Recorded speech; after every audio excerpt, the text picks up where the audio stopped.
ഉപ്പുതറ മേഖലയിൽ ശക്തമായ മഴയും മണ്ണിടിച്ചിലുമായിട്ടുണ്ടായിരിക്കുന്നത്. ഇപ്പം നമ്മൾ നിൽക്കുന്നത് ചപ്പാത്തിലാണ്. ചപ്പാത്ത് പാലം ഉൾപ്പെടെ ഒരു 5 അടിയും കൂടെ വെള്ളം കയറിയാൽ പാലത്ത് വെള്ളം കയറുന്ന അവസ്ഥയാണ് നിലവിലുള്ളത്. ഉപ്പുതറയിൽ KPMൻ്റെ സമീപം മണ്ണിടിഞ്ഞ് വീണിരിക്കുന്നു. മത്തായിപ്പാറയിൽ മണ്ണിടിഞ്ഞ് പോലീസ് വാഹനം ഉൾപ്പെടെ മണ്ണിനടിയിൽപ്പെട്ട അവസ്ഥയാണ് നിലവിലുള്ളത്. ചപ്പാത്തിൽ അമ്പലത്തിൻ്റെ ഭാഗത്ത് വെള്ളം കയറി 5 വാഹനം വെള്ളത്തിനടിയിലായിരിക്കുന്ന അവസ്ഥയാണ് നിലവിലുള്ളത്. കണ്ണമ്പടി ഉൾപ്പെടെ ആദിവാസി മേഖലയായ കണ്ണമ്പടി ഉൾപ്പെടെ പൊരികണ്ണി, നാലാമേൽ ഈ ഭാഗങ്ങളിലെല്ലാം ശക്തമായ മണ്ണിടിച്ചിലും മഴയത്തുണ്ടായതായിട്ടാണ് നമ്മൾ വിവരം ലഭിച്ചിരിക്കുന്നത്.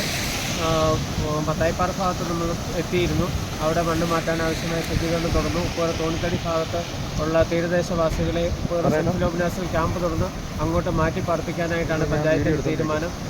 Panchayat president Sheela Rajan, vice president Ramani Rupesh, ചപ്പാത്തിലെ മെമ്പർ ശിവൻകുട്ടി, മത്തായിപ്പാറയിൽ block panchayat member George Joseph Kurumpuram, Kochumol Joseph, advocate Biju Chemplavan, അങ്ങനെ എല്ലാ മെമ്പർമാരും എല്ലാ ജനപ്രതിനിധികളും എല്ലാവരും, ജില്ലാ പഞ്ചായത്ത് അംഗം ടോണി തോമസ് ഉൾപ്പെടെ എല്ലാവരും രക്ഷാപ്രവർത്തനത്തിന് അതിരാവിലെ തന്നെ വിവരം അറിഞ്ഞ ഉടനെ തന്നെ എല്ലാവരും സ്ഥലത്തെത്തുകയും രക്ഷാപ്രവർത്തനത്തിന് നേതൃത്വം നൽകുകയും ചെയ്തുകൊണ്ടിരിക്കുകയാണ്. ഇപ്പോൾ നമ്മൾ നിൽക്കുന്നത് ചപ്പാത്താണ്. നാലാമേൽ ഭാഗത്തും ശക്തമായ മണ്ണിടിച്ചിലുണ്ടായതായിട്ടാണ് വിവരം ലഭിച്ചിരിക്കുന്നത്. നമ്മൾ അങ്ങോട്ട് എത്തിക്കൊണ്ടിരിക്കുന്നു.